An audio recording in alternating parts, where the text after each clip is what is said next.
There's death, there's destruction. Global news impacts us. We have to change the way we live. This is why we need independent media.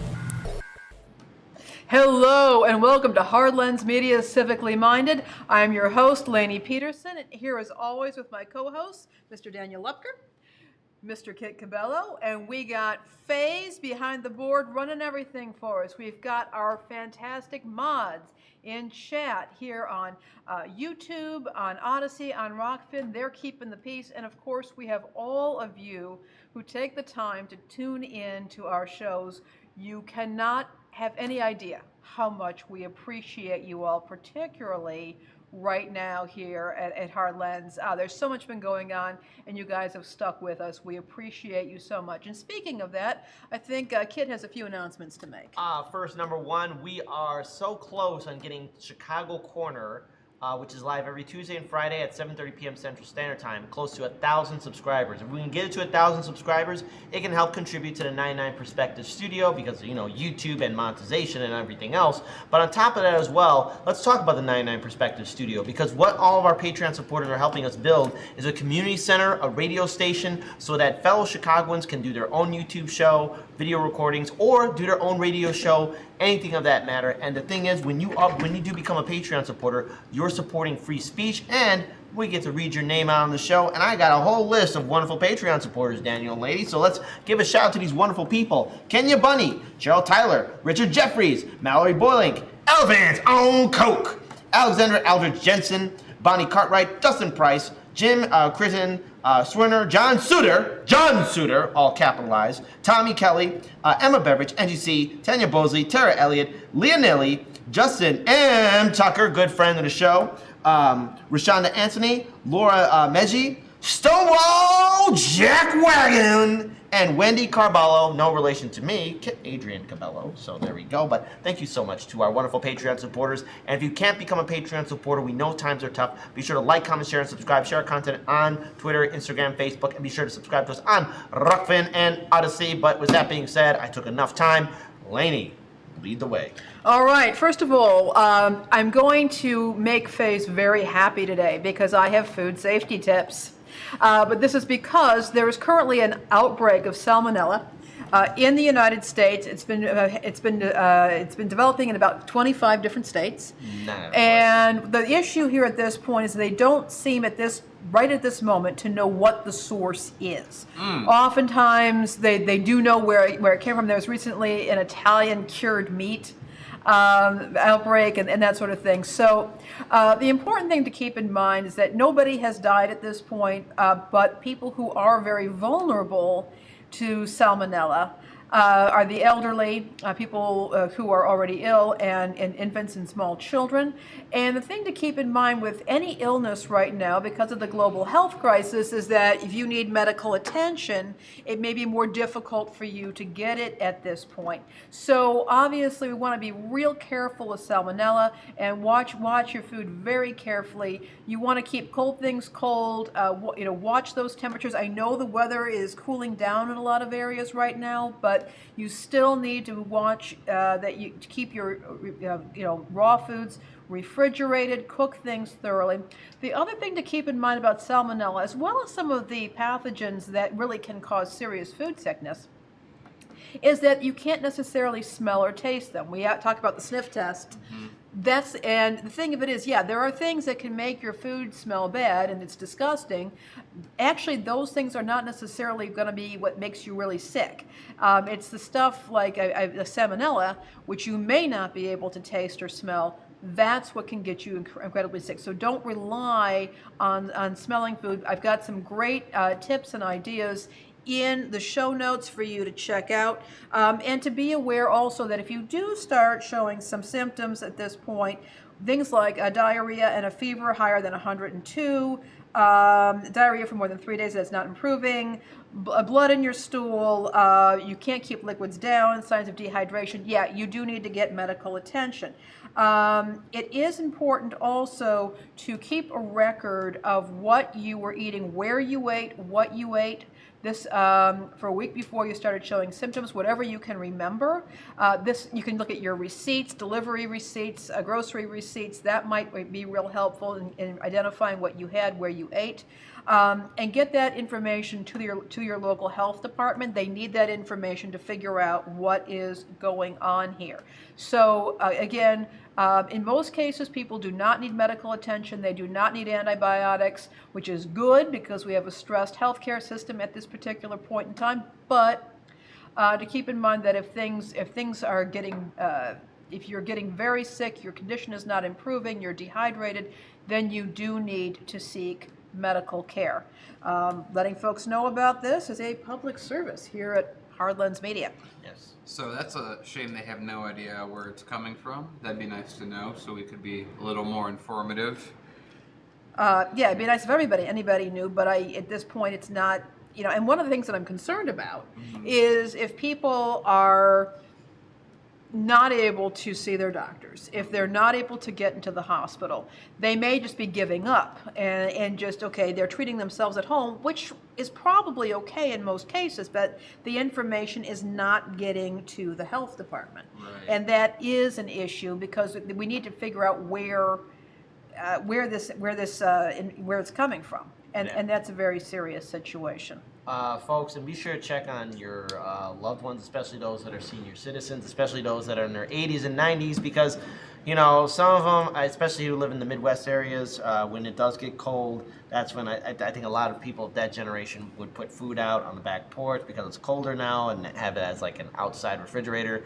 Make sure they're not doing that because that's also, again, how food rots. It's just something that, just you want to keep an eye out for. So did they mention in the article how many people are currently sick that they know of? Yes, I have that information right here. Well, actually, wait a minute. Let me pull this up. Okay. We do, I want to say at this point it is, I'm sorry, my iPad is not cooperating here. Who hates when their technology just doesn't Yeah, work? Technology stops working. So there's been 279 illnesses, 26 hospitalizations, 0 deaths, and actually it's up to now to 29 states Okay. that this has been happening. That's not good. Please take So care, folks. it's an active investigation, and this is straight from the CDC.gov. Okay. A specific new food item has not yet been identified. So what they're saying is if you have symptoms of salmonella, which could be nausea, fever, that sort of thing, talk to your healthcare provider if you can, but report your illness to the health department because they need to know, they've got to try and track this down. Right. I'm going to throw out a guess if we have an update on this story that the answer is someone had a lot of hog manure and they put it in the river because then you can get a lot of stuff that gets affected. Yeah. It's not targeted to one place. I wouldn't be at all surprised. It is connected, so it is a serious situation. And again, we just don't know what to avoid. I mean, it seems to me every time I ever hear of one of these outbreaks with something or other, they tell you it's romaine lettuce. Right, yeah. It's these apples, it's Italian meat products, it's milk. And here we don't actually know, and it's now 29. This morning I want to say it was 25. Wow. And now it's 29. Again, this is not something that kills most people. It's not something that requires even antibiotics in most situations, but it is certainly not something that should be ignored. Mm-hmm. And this is, again, it's about public health. Right. So real quick, I'm sorry. Faze let us know we have something from Rockfin, and we have a super chat. Kit, you want yeah, sure thing. Well, we got something from Mahmoud Mendy real quick, and I just want to acknowledge that. They sent us a super chat, $5. They didn't say anything, but I just wanted to say if you use Stream Labs, it will help us out more because YouTube takes a big chunk of what we're doing, but Streamlab only takes 2%. So there you go. Shout out to Denny McCartney, tip $2 on Rockfin. Says yeah. Yeah. Thank you. Well, thank you so much for the Rockfin super chat. Do we have anything on Odyssey Phase? All right. Well, then let's move on now to our next story. Lainey, what is going on? Okay, you've been hearing me talk about people popping off. Oh boy. All over the place. And, at this point, it has now made the Wall Street Journal on multiple occasions. There are whole stories about people popping off at each other. We now have hospital systems As I reported before, there's the problem with the FAA is saying that there's been this rapid increase in in-flight disturbances requiring FAA fines against passengers attacking other passengers, attacking flight attendants and crew. Cox Medical Center in Branson, Missouri is adding panic buttons to their employee badges because there have been so many attacks against them. I mean, this is right here from the Wall Street Journal. Adults are throwing tantrums in restaurants, planes, and at home. Blame the pandemic. And it's actually a fairly compassionate article about the mental health crisis. Not only are people under a lot of pressure, a lot of people who were previously getting mental health care are not getting it. And we're not simply talking about people who have serious mental illness. These are people who might have depression or anxiety, not that they're not serious, but we're not talking about very grave conditions where people are usually out of control. And people have not been able to see their therapists. People have not been able to get appropriate mental health care. We've got this ongoing stress and confusion. And if there's one thing that can be said about this particular global health crisis, and I think that we all agree, no matter what our positions are on various aspects of it, it has not been managed very well. Mm-hmm. And there's been a complete failure to take into consideration how it is affecting other people. But there's also the issue of just ongoing tension. People are in stores, and there's social distancing, there are masking rules, and people have a lot of tension. When you have a bunch of tense people in one room, one person gets upset, that can cause a chain reaction, and it's happening a lot. Now, we've got healthcare providers who are at risk, grave risk of being attacked. We have flight attendants who are being attacked. And we've been reporting a lot on retail stores about the fact that stores have given up in some cases with enforcing mask mandates because they cannot protect their workers. At this point, we've got multiple things going on. I mean, people are wondering why people don't want to go and take jobs. Well, there's jobs, there's help wanted signs, because people are saying it's not worth it. Yeah. They're saying that quite simply that it is not worth it. And this article in Retail Wire, which is an industry publication for retailers, it's addressing a range of issues, including just tension. But this has been a problem that's been on the increase over the years. There's also been issues with organized shoplifting gangs that will actually go into a place in a mob, steal everything, and run out. Sometimes, in some cases, store employees getting injured in the process. And I think that people are just saying that enough's enough. We've got enough in the way of societal breakdown at this point that people don't want to take a job no matter how much they're being offered. In some cases, they're increasing the amount they're offering. They're offering, in some cases, free college tuition. They're offering benefits. They're all kinds of things, and it's not enough. People do not want to work with the public anymore because the public doing so is far more dangerous than it used to be. Can I also just really quickly jump in and make the point that we've been hearing on we've been covering so many stories on NBC for in the past where they're like, oh, employers, how can we possibly tax these people or increase the minimum wage? It's really always about the minimum wage when this topic gets brought up. How can we do it? They'll simply collapse. They have no ability to fund that stuff except right now, where even though people aren't taking those reps for all the reasons Lainey already pointed out, they can clearly make those wages happen. So I would like just everyone to remember, as we're covering a story like this, as we continue to cover stories like these, to just tuck away in your mind for a different time in history when the arguments are on why you shouldn't get paid are different, that right now they were happy to increase wages because they knew that you were worth it.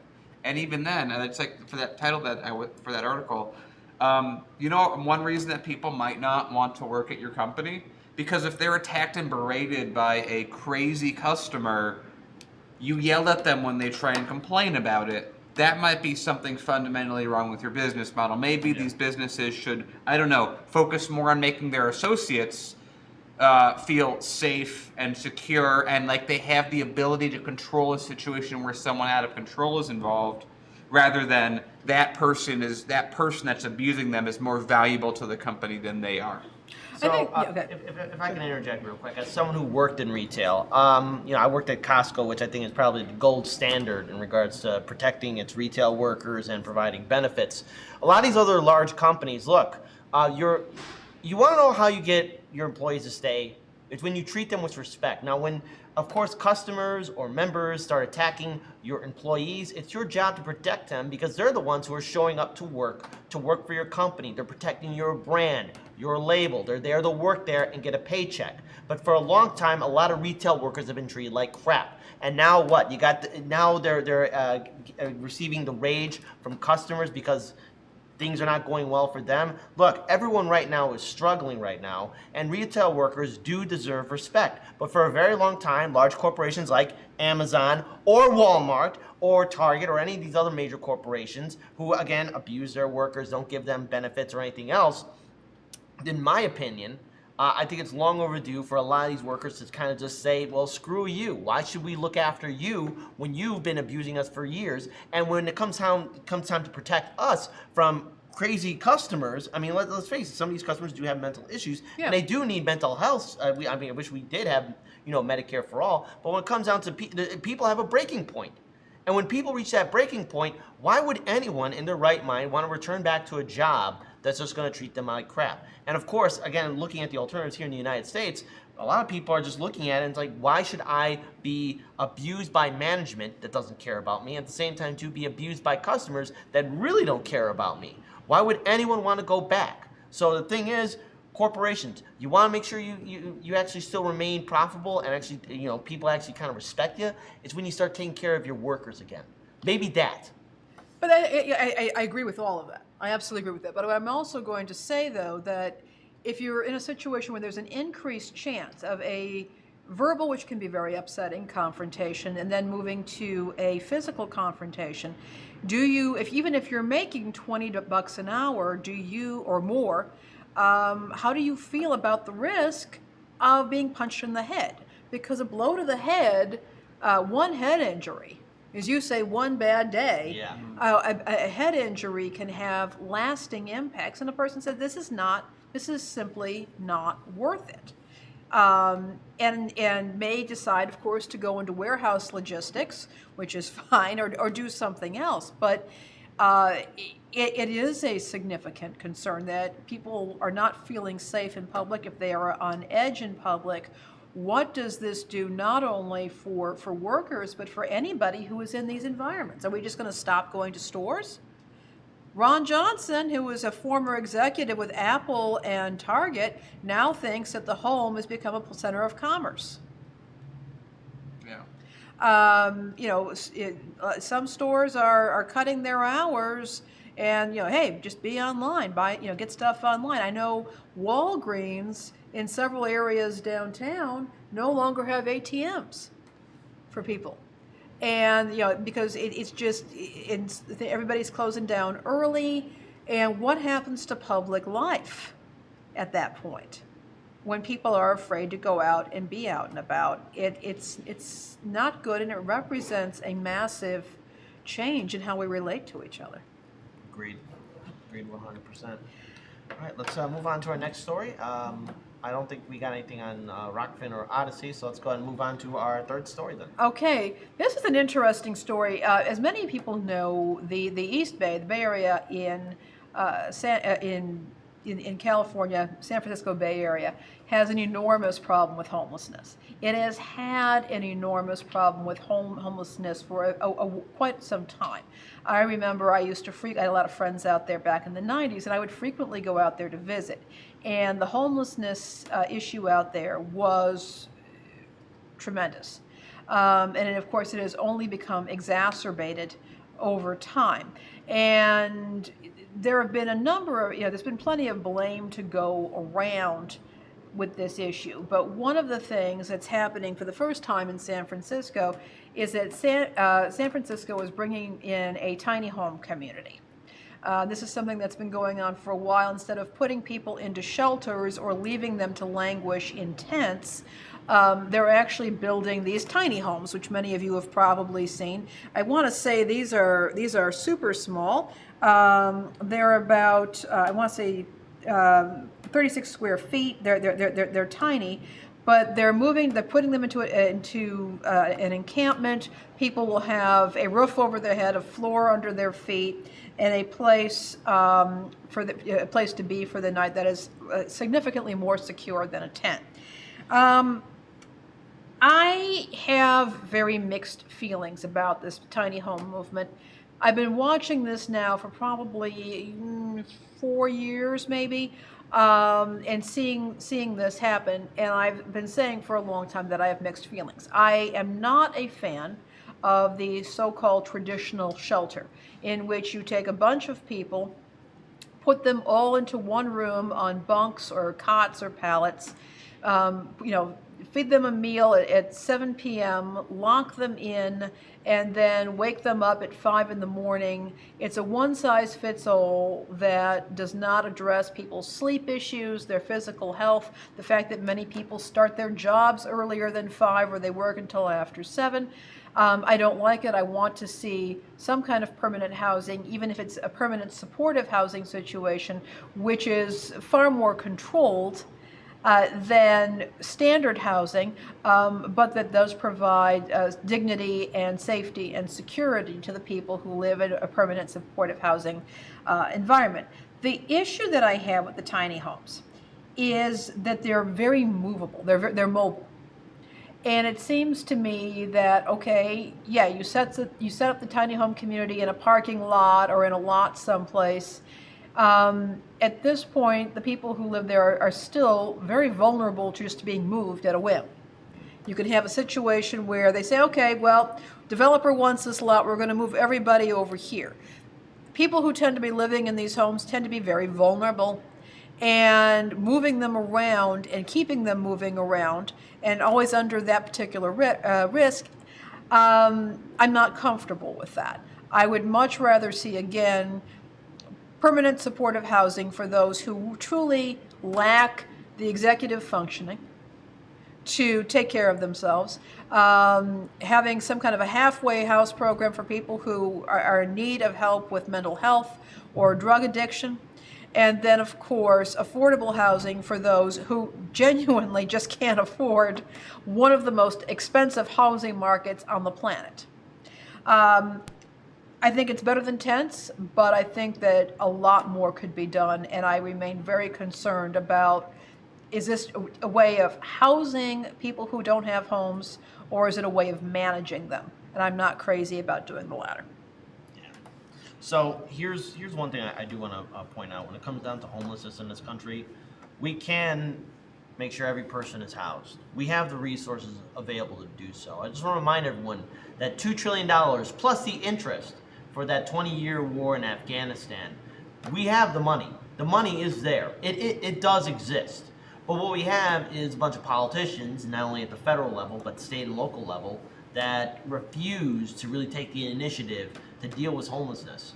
And Daniel, again, you mentioned on the show, and maybe you could remind our viewers, again, about the fact that how expensive it is to actually have homeless people on the streets, and why it's probably more profitable and safer, economically more feasible to have them in homes. This is always a point that I think, because I think for most of us, it's like I don't have to make an economic argument. We already know that this is an enormous issue that we should solve, and solutions, again, there are more, I guess until we knock everyone out of that 40 million people out of their homes, which will change everything. But for now, there are more empty homes in America than there are people that are homeless. And it turns out it's very expensive for the government to deal with people that are homeless the way that it currently does, which is not solve anything, but deal with police overtime, paperwork, hospital visits that get put on taxpayers. Like everything that we've done to put homeless people in this position is very expensive. It costs around $70,000 a year per person that is homeless, and that's not to mention how much a lot of non-for-profits have to actually go and try and help feed and all these different things. Meanwhile, if you put someone in a home, I mean, you get them in a little more stability, help with mental health, you make sure that they can start putting stuff down, that they're not worried about being stolen. Like, you can actually go into places, like not in America, well, actually in America some places, but you're more familiar with places overseas where there always has to be someone in a home because otherwise everyone's going to come take your stuff. And you solve all this by, I don't know, hiring homeless people to watch over the homes that are empty, and then they have jobs, they're making money, then you're paying taxes. Even from a Republican point of view, homelessness should be something that they want solved, but it's way too emotional rather than logical. Yeah, it really is. And I mean, I think that there's something also to be said for the fact that there's been a whole not-for-profit industry that also profits from homelessness.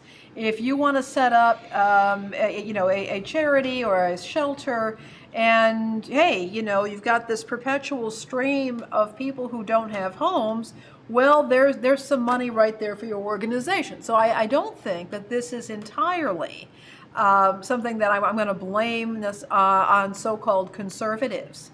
I think this is something where I think there's plenty of blame to go around where people did not think about their actions. And if you recall, there was a move in the 70s and the early 80s to release people who are living in institutions for the mentally ill, and saying that they think in Britain they called it care in the community, something very similar here. And there had been a move toward that, and for some good reason. There were some people who should never have been institutionalized. There was also a strange little Cold War thing going on where people would say, well, yes, in the Soviet Union, they institutionalized people against their will because they're political dissidents. And so that kind of came into play. Nobody wanted to pay for the institutions, and I get that as well. But the result is that a lot of people who do lack executive functioning, who are unable to care for themselves, are living on the street, and it is a public health issue. It remains a public health issue. And there were areas, and then there was gentrification. I remember there used to be a whole lot of single room occupancy hotels, SROs. Mm-hmm. Here in Chicago, in New York, and they came in and cleaned them all up, and they were cleaning up the city, got rid of them and say, oh, we'll put people into shelters. Well, the shelters became their own little industry. Yeah. And this is not to be, look, I get that there are a lot of very dedicated people out there who really want to work with people who are houseless, who don't have a home. And I understand that, and there's sincere efforts being made. But we've got a system that's been around now for quite some time that really is not working. And when something hasn't worked for this long, one has to wonder, why is it continuing? Somebody is clearly making some money off of it, and I'm going to say this very simply. This is why I am not a huge fan of our current and totally inadequate social welfare system. If you start to look at the way it works, there's a lot of money floating around in these programs for the disadvantaged. A lot of that money does not end up in the pockets or wallets of the people who need it. And this is, another example. Again, tiny homes, better than tents, but I think we could do a lot better in terms of giving people an actual building to live in. Yeah, and just a reminder for everyone, again, like, you could hit every one of these. Like, banks have tons of, literally more than there are homeless people, empty, vacant houses. Just have the banks hire them at like a monthly stipend just to keep watching, basically house sit. Just pay people to house sit. You solve so much of this issue. A lot of these homes that have been left for years are dilapidated anyway, and they take, 50, 60, depending on what's broken, if a pipe breaks, oh man, you're talking $100,000 that you got to repair this thing. Why not just pay someone not that much money, but also enough to, it just all seems to make sense to do this in a way that we're not doing. And also, to Lainey's point, it's really a shame that we've built complexes, like homeless industrial complexes. That's your prisons, that's your police, that's your nonprofits that aren't doing all they could, that are trying to keep themselves in business. Whereas if you were trying to solve this problem properly, you tried to put yourself out of business. That's how you know you'd succeeded. Absolutely. Right. So we're going to move on now to our next story. Before we do, I want to acknowledge a YouTube super chat that is, oh no, it's contradicting. Confidential super chat. Do not read. Thank you so much, Chris Bedford. $5 with a lot of emoji faces. And there was a troll in the chat who was trying to make the point that super chat basically like you can't. People shouldn't dictate how Hardlands operates while dictating how we operate. Yes, one of those people. Fantastic. Well, thank you so much. We really Chris appreciate your super chats. We appreciate when you like, share, and subscribe. We appreciate you all. Thank you so much. Remember, guys, because of YouTube, super chats are mostly what we have to go with, so we all greatly appreciate your support. Yes, because YouTube censorship is so much fun. We also got something on the Rockfin and Odyssey as well. Let's pull up a Rockfin. We got Roger Meadows. Tip $2. Laney Peterson, they'll come back to work. Businesses just didn't go high enough in paying benefits. They got a long way to go. We have accepted operating below the line for so long that first they have to make it to the line, then they have to go over the line. $4 minimum wage is the line. In the business owner's mind, they'll actually believe that they're being generous. LOL. There you go. I hope so, Roger Meadows. I mean, I'm just saying, look, people go into different lines of work for different reasons, okay? There are people who become bouncers. They expect to get swung at, all right? They go into it, you know, for their reasons. There are people who become a cashier at a floral shop. They don't expect to be swung at. And when you have a situation where there's this increase in out-of-control behavior. Look, airplanes are under federal jurisdiction. You know, you might be arrested by the local cops, but you know you're looking at some serious problems when you start trouble on an airplane, and people are doing it. They're doing it with regularity, and flight attendants in many cases are making decent money, but they didn't sign on for something that dangerous. I mean, they're prepared for a possible plane crash, but they're not necessarily set up mentally or physically to be dealing with brawls. When people are being duct taped to their seats because they're completely out of control. This is the kind of thing that's happening, and it's not necessarily where it's been in the past. And so that's what I'm worried about, is people are just going to be reluctant to do any public-facing job, even if they are getting a decent salary and benefits package. And I think even in that case with the duct tape, the airline chastised and maybe even fired the flight attendant who did that, which successfully took care of the situation. And it's also, I think, another thing is that there are some humans that are naturally inclined to be bouncers, that have that temperament, that ability. That there are some people that are happy to be cashiers. Yeah. There are not a lot of people that are able to do both. Yeah, that's a really good way of putting it. And so I'm thinking in terms of, I know that if I go outside, there's a risk I could be shot by a stray bullet. Somebody could come up behind me and stab me. I could get hit by a car. But in general, that risk is very low. And I think these risks have become higher in a lot of places. And again, when you have something that is as regulated as air travel, and it's happening in air travel, that person who's raising a ruckus knows darn well that there's going to be law enforcement waiting for them, and that they're going to be dealing with the FAA, and they're doing it anyways. Something else is going on in the psyche of these people, and it's not easy for an employee to protect him or herself. Right. By the way, everyone in the chats, give a huge shout out to FaZe. Again, without him, none of this would happen. We do see your chats about raising the volume up and doing everything else. So it is happening. FaZe. You know what I'll say? If we're at a spot where the audience is like, "Hey guys, volume's a little low," we've succeeded at setting up the audio, because that's what we had to do. That's a constant, the constant back and forth with the audience that we're used to. So so there we go. FaZe, you succeeded. FaZe, everyone, we got 111 people in there. By the way, I'm seeing a chat from Golden Silence about what's happening in San Francisco, especially in regards to the homeless people that are being pushed out and being criminalized there.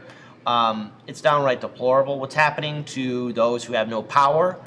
You would think one of the largest progressive YouTube channels, that's located in California, TYT, would be able to call out the California lawmakers at the city and state level, but Trump derangement syndrome. Well, what I'm going to say very simply is this. There are problems and there are predicaments. This may have started out as a problem at one point. Now it is a predicament.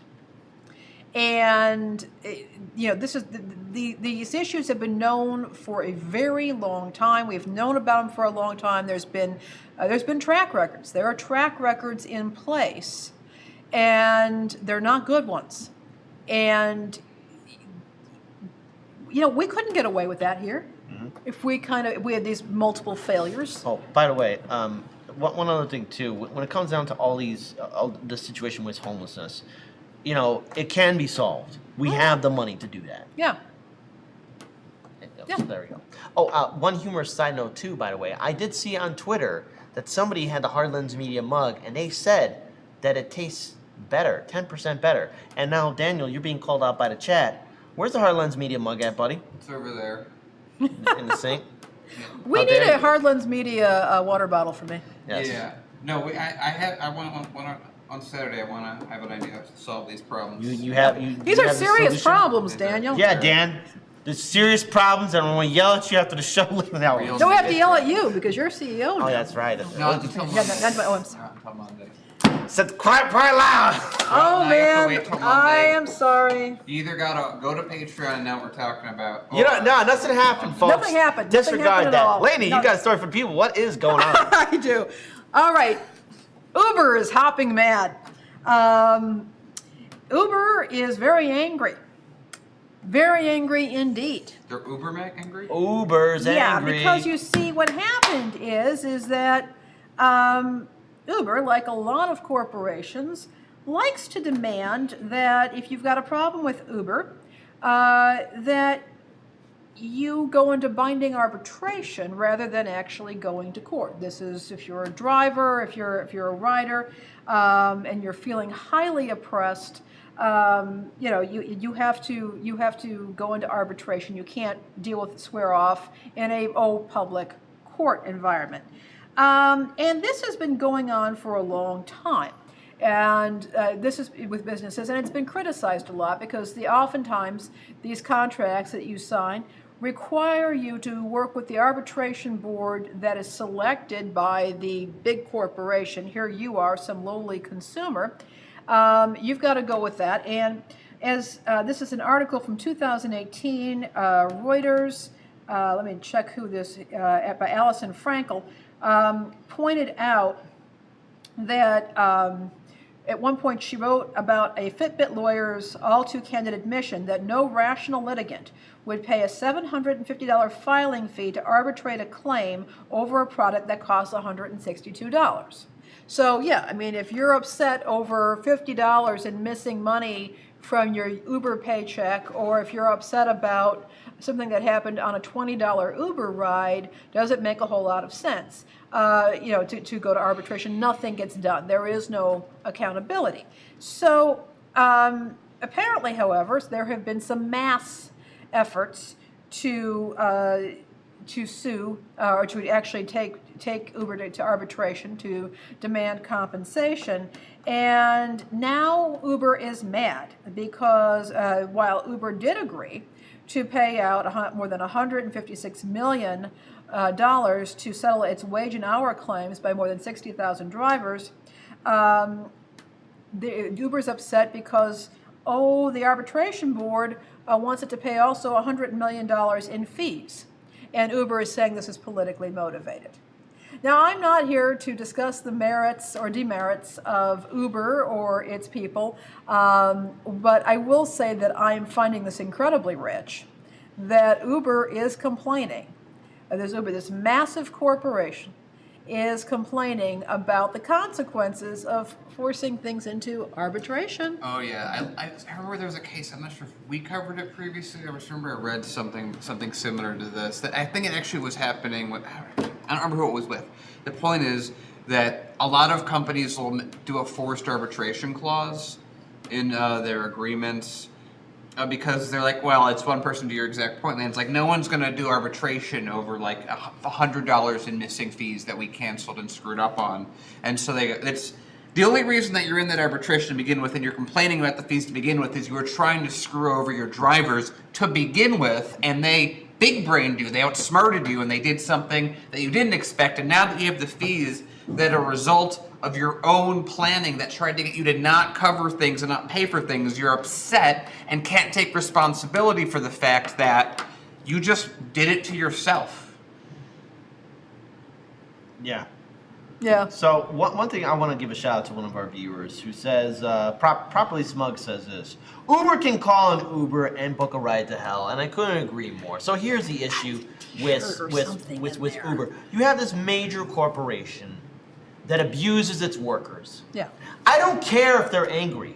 I don't care. I really couldn't care less if they're angry. They've been doing this to their workers for years. They've been abusing them for years. And people can only take so much abuse. So when these corporations automatically get surprised when their workers actually get a big win, well, maybe if you didn't treat them like crap in the first place, they wouldn't have done any of this at all. Maybe if you provided them with benefits, a retirement plan, workable time schedules, a livable wage, this wouldn't happen. You think they woke up one morning and said, hey, we're gonna cause some trouble for our company. No, it's you guys, Uber, that implemented these barbaric policies in the first place. You see, when you do evil, when you enact horrible, barbaric policies towards your workers, people will push back. People can only take so much abuse for so long. And so when the final straw breaks the camel's back, you better believe that someone's gonna stand up, punch you in the goddamn jaw, and don't you dare stand on the ground and be like, oh no, I can't believe someone punched me. Oh my God, what did I do? I'm gonna get you back for this. And as soon as you talk like that, that's when you deserve a curb stomping. See, corporations like Uber, Lyft, Amazon, Walmart, Target, and everywhere else, they've been doing this to people for years. They deserve to get slapped in the mouth. They deserve to get dragged through the streets. And to those wonderful CEOs, stop acting shocked when your workers revolt against you. You could be better, but you've chosen not to go down that pathway. So now it's in our hands. And so when we outsmart you, when we outplay you, you take the beating, because it could get worse. Bolshevik Revolution, French Revolution. The two revolutions that actually counted. There you go. Make another point on this. That is, I'm really annoyed that Uber took that angle. Oh, this is political. What about the people that you're on the same side with?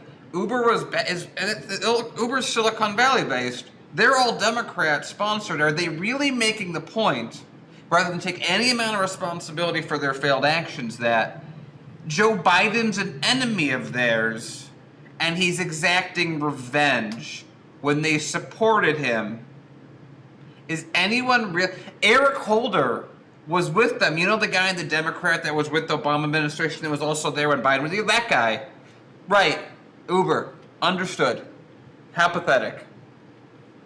Well, hey, I love when people outsmart these corporations or these rich people. Shout out to the people at Wall Street Bets who big-brained all those Wall Street executives out there. They're crying like, oh, well, they played a game against us. Well, maybe it's because when you make that system, people are going to use it against you. What? Do you really think the working class is just that dumb?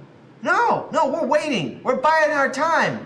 We plot, we plan, we scheme. And as soon as we see that opening, oh, you better believe everyone's going to jump on that. So, Uber, why don't you try and be better and maybe start taking care of your people? And this wouldn't happen in the first place. You see, everyone takes a beating, Uber, and it's your turn now, okay? Just take the beating and say, I was wrong, and apologize. Because after all, when people start beating you up, their hands are all messed up. So you should apologize for people beating on you, because it is your fault. Stop hitting yourself. Stop having us hit you. Stop hitting yourself, Kit. Oh my God. I know.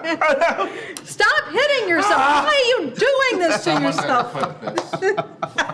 Looks like we got a really quick Rockfin chat. Let's go read that. Let's go ahead, pull that out. All right, we got Roger Meadows who tipped $2. Nonprofits making a profit, you say. As Don King would say, only in America. Matter of fact, I think someone should clip that. That was pretty good. Don't clip that. Yeah. Matter of fact, I think... No, I'm using my super delegate vote. I'm using my super delegate vote. Matter of fact, hold on, wait. Can we, matter of fact, I think you should make that a thing and say it every time after our federal government does something horrendous. Also, if you have a public bank, you can have it audited annually, so you can have accounting of every tax dollar used and where it went. Also, Roger Meadows tip $2. Also, Lane Peterson, you make my point even more. Mind melt. People are stressed out. If the government followed promotion of the general welfare and financing of it as said in the Constitution, and everyone pay goes up, Medicare for all, fixed income, luxury housing, where you pay 30% of income no matter your earnings, to house 33% of those making 0 to 50K, and 33% of 50K to 99K, and 33% making 6 figs, and get humanized in the eyes of the rich. Trust me, people will calm down. There you go. Also, Roger Meadows tip $2. New York City Uber drivers come to co-op ride and be an owner with a say. Uber drivers not in New York City, start your own driver cooperative. There you go. Yeah, literally. You know who has actually already mapped out how to best do the software? Uber. Just copy it. There you go. Make a few changes so you're not fully copying it. Win. Miguel H. also said the beatings will continue until morale improves. Popeye Sailor, sorry I messed up your knuckles. People, Gamer for Life says, I love Lainey. She was baiting me. I think that's the highlight of the show right there. And then Popeye Sailor, quit hitting yourself as American foreign policy for communist companies. And then Eleanor says, yes, Miguel, we live in a Roman imperial army, LOL. There you go. We do. All right, moving on. I have a resource for you activists out there who are working in areas that have been affected by the recent, how many recent weather disasters? I mean, let me count the ways.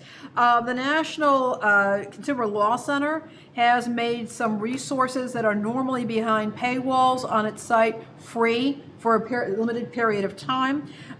There is a complete article, a white paper on, actually I think it's a chapter from a book actually, the need for consumer advocacy in natural disaster areas, as well as 12 tips for homeowners after natural disasters. These provide a lot of detail and concrete information about resources that are available after a natural disaster, including things like dealing with insurance companies, mortgage loan lenders, getting compensation from FEMA, figuring out how to pay your bills during this time.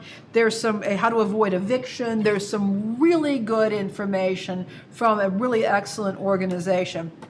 And I've got the links in the show notes. Again, it may not affect you, this may not apply to you directly, but you may know people in these areas who could use this information, and you can print and download it now for a very limited period of time. But it's there for you. It's good, credible information with footnotes. And I just want to introduce people to this great organization as well. But this information is available, and it's free right now. There you go. Good. All right, Good. great. So if you're an activist, use that information. Want to make that clear to everybody. So now we're going to get into some media matters. Okay, this is, oh Lord, this is rich. The National Association of Broadcasters and various affiliated agencies are petitioning the FCC right now to, as they put it, modernize, to modernize the radio regulations. Essentially, what they want to make it, what they want to create is a situation in which one corporation could own all of the AM radio stations in a market, regardless of size. That seems like an issue waiting to happen. And they want one single company to be able to own. This is from Radio and Television Business Report, which I subscribe to because I think it's really important information. They also want one single company to be able to own every FM radio station in a market under number 74 in rank. What? And they want a company to be able to own up to 8 FMs in markets, the first number 1 through 74 markets. What they're basically saying is they're actually saying that this is going to create more localization and more choice. Of course it will. Of course it will. Everything could be owned. Everything on that AM band could be owned by one company. Everything on the FM band in some markets could be owned by one company. And in the top markets, 8 stations on that FM band could be owned by the same company. And they're saying this is localization, this is giving, more choice and diversity and that sort of thing. Now, this is just, the doublespeak on this is so deep. It is so deep at this point, but let me just put it to you this way. As this article here, a couple of articles point out, by their own definition, the major corporations that are controlling most of the radio stations in this country, anyway, they've been bleeding off employees. They've been mass firings and shutdowns in various places because their current model doesn't work. Why don't we get back to science and the laws of physics, which say that there's only so much bandwidth on these spectrums? This is the commons. This is a public good, which is why broadcasting over the television and radio bandwaves in the United States is regulated under the FCC, and the FCC makes it clear that broadcasting needs to be in the public interest. Why not say, look, if you have stations that are having trouble staying afloat, guess what? We know that the U.S. will come in and help with grants and loans to get broadband internet up. And I'm not saying that should be in any way dismissed. It's extremely important. Internet should be a public utility as far as I'm concerned. But why not go in there and say, okay, we've got this bandwidth open here. We've got some legitimate organizations and groups and people who could come in, take over that, and turn it into, it's ripe for local development. Why can't we offer that support instead of handing everything over to a major corporation that's only going to homogenize the content, particularly things like, say, music and news, and these companies don't have a great track record with that at this point. This is a monstrosity. This is doublespeak. This is a lack of creativity in action. Turn those bandwaves back over to the communities that can listen in on those bandwaves. Yeah, so I have a lot to say about this. I've just been kind of face-palming this entire story. So first, I was really shocked and surprised that they didn't say this will create jobs if we do this, which is always exactly what you hear when they're going to do something nefarious. So there you go. Congratulations for not making that terrible point. Second, this is and I don't think I've seen such chagrin in the audience chat when you started introducing this story. Everyone was just like, "Oh no!" I was surprised Kool-Aid Man didn't bust through one of the walls in the studio to say, "Oh yeah," to counteract that sentiment everyone's having. I would also say that we're trying to put together a radio station. We have a financial idea and a model on how we can do that. I think that, at least in my mind, I think radio stations need to start using a model being integrated into other pieces of things. So, and here's the internet. Like the internet. Here's an example for everyone that is always interesting. And if you think about it, if you do the math further on this, you go, wow, YouTube really employs a lot of contractors without saying they do. There are last I checked, and that's about a year and a half ago, so this number is out of date and small. There are over 100,000 channels on YouTube that have over 100,000 subscribers. Our entire network of all of our channels put together is about 100,000 subscribers. It's like above 90 right now. It'll be at 100 somewhat soon. Imagine, I don't know why YouTube isn't jumping on this. Wouldn't it be great if YouTube could pair a lot of their creators that can do this sort of thing, or network together a lot of creators? YouTube already has YouTube Spaces. I'm just picking one example with one company that can be used on one group of people. You get enough YouTubers together in a place, which is sort of exactly what we're trying to do with not just YouTubers, but kind of everyone, traditional radio, everything put together. You have a radio station that has really good original, diverse content that's good, local to the region that you're doing it in, not homogenized, unique, that you can't get anywhere else, that's also available online. That's a cool business model idea that integrates new technology and the advantages of new technology and the advantages of old school technology, repackaging it together to make something kind of beautiful new that we can all enjoy together and work with. And it doesn't take too much effort, and then the radio isn't really fully dependent on itself, but it's also still a really good local broadcast. You could do so much or you can give one company the rights to an entire bandwidth of science.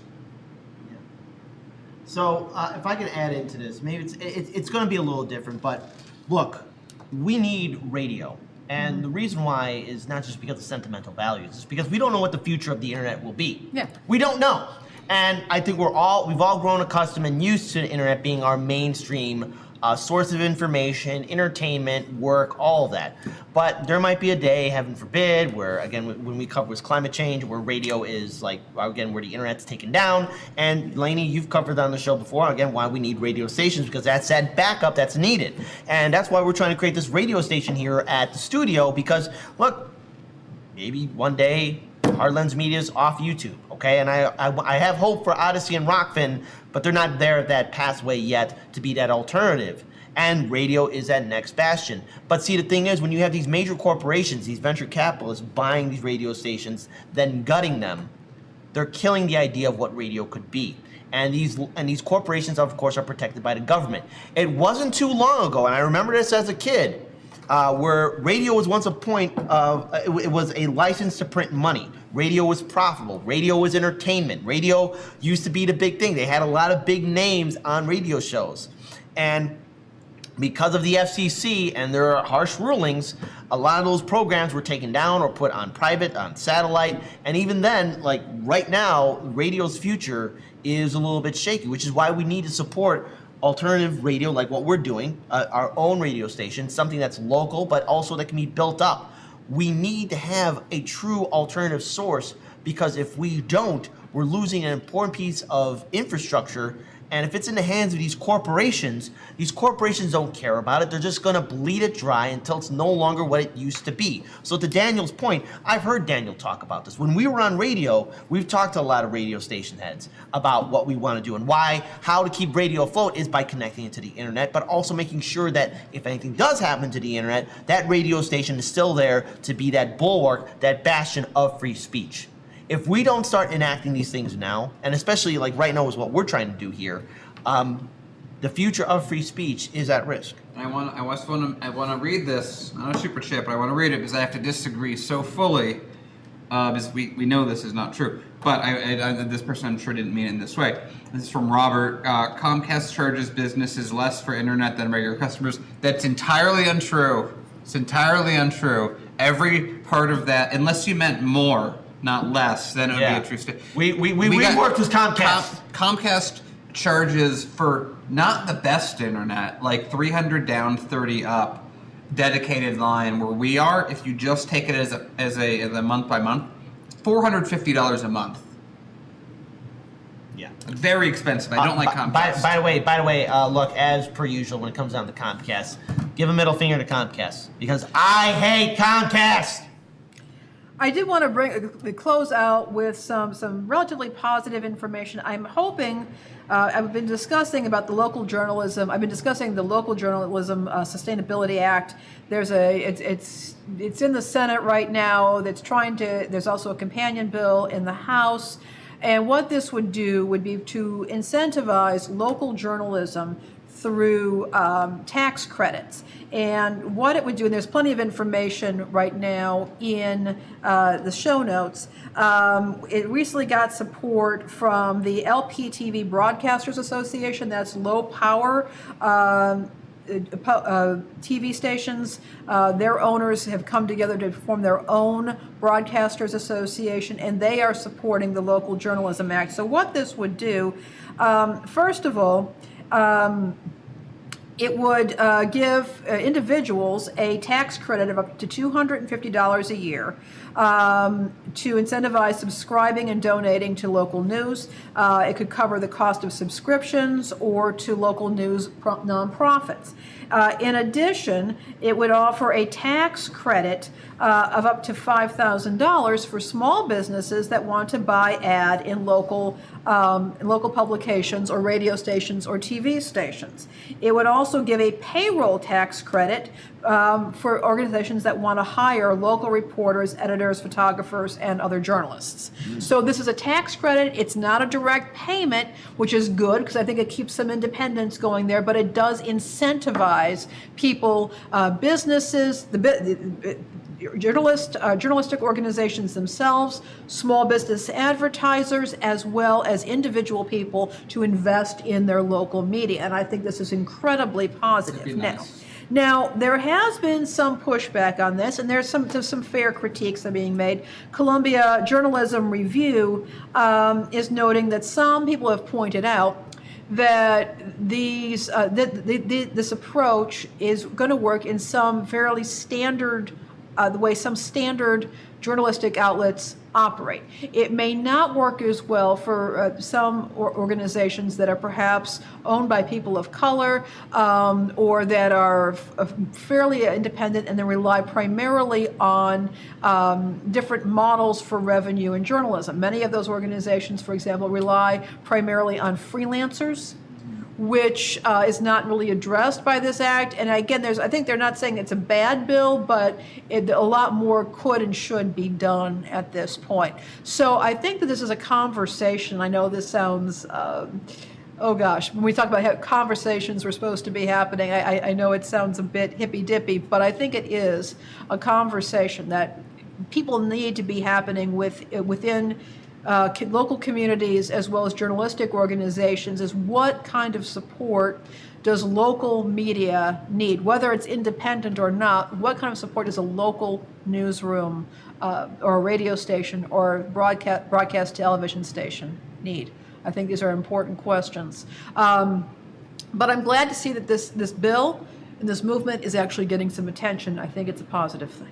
Yeah, it's really nice. It's like, that's one thing that's sort of always hamstrung us, which is ironic. It's like our entire original model was, okay, we'll make a news company and we'll get viewership to such a point that we can then fund and do all this stuff. And of course, YouTube was like, no, you're not CNN, so shut up. You're not getting anything.